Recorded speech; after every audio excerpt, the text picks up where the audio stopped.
The Danish political system is based on what is called consensus politics. This means the legislations are made through a general agreement between different political parties. The Danish system of government is also known as negative parliamentarism, which tells us the parties do not require a majority as long as there isn't a majority against them. This then allows minority parties to run. The system in Denmark also allows several parties to unite and be represented by one front. This is currently applicable since our government is run by a collaboration formed by the Liberal Party, the Liberal Alliance, and the Conservative Party. This is done to form a strong front with majority, since none of the parties could stand alone.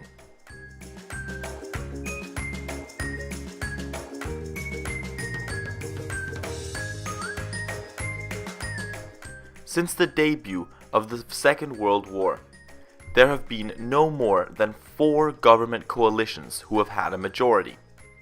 This forces alliances to be made and parties to join forces. Parties with similar interests will try and run the government together and will help each other to reach goals of common interest. There are several functions of the Danish political parties. These systems are the combination of the electorate and the political government. In conclusion, this means that they gather political discontent and transfer it to Folketinget and/or the government. Danish parties are also very active in trying to recruit and inspire young people with political interests. Many teens apply to different political parties to learn about debate and the Danish system. Most politicians began in a youth club for their specific party. The Danish democracy was properly set up in 1849 by the Constitutional Act. This act basically outlines the rights of a citizen, such as freedom of speech and more. The act was established so citizens are safe against the infringements of their rights by the state. The Danish government also has the Cabinet of Denmark, which has 25 members who are known as ministers and are heads of their departments. These departments could be responsible for national issues such as justice, education, finance, and more. The negative parliamentarism is quite effective, and this has been proven by the Alternative Party when they first started. The party was founded in 2013 and is run by a man named Uffe Elbæk. The party was started purely because enough people had views that they thought were not being represented by any current political parties, and then decided to begin the motion of creating a party. This shows us that anyone is able to put their ideas forth and make an impact if enough people agree.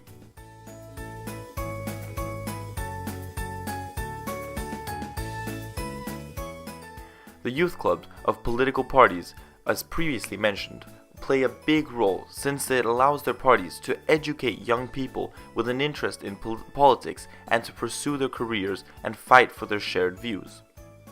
It also promises for a larger party in the future and creates a sort of loyal disciples. More and more new parties are created due to new political issues on the rise and important matters that the government must deal with. It used to be common for older political parties to have dealt with problems such as social reforms, economic equality, and wage increases. On the other hand, political parties that have begun recently usually deal with situations such as foreign aid, penalties for crime, immigration, and the environment.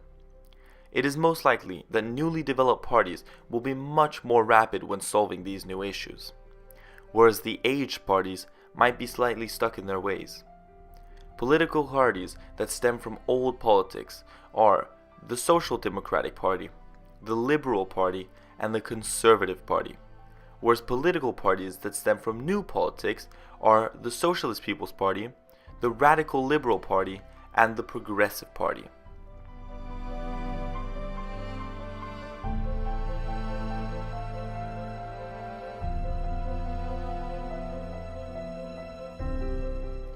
The newest political party in Denmark is the Alternative Party. Frequently, new parties such as the Alternative Party are forming to deal with single issues in new ways and change the way the situations are handled. These parties are able to gather a reasonable amount of voters since their promises tend to be very current and relevant to a very large group of people.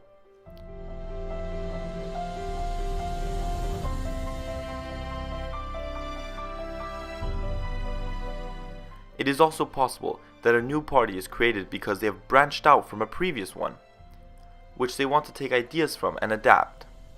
This is seen in, for example, the Danish People's Party, who were founded when they split up from the Progress Party, or the Alternative Party, who were founded when they split up from the Danish Social Liberal Party. In my opinion, there will always be new formations of parties, since people will always feel misrepresented. People might have an issue with something and will try and start their own party to cover it. They will then find other people with the similar concerns and try to push forth their party.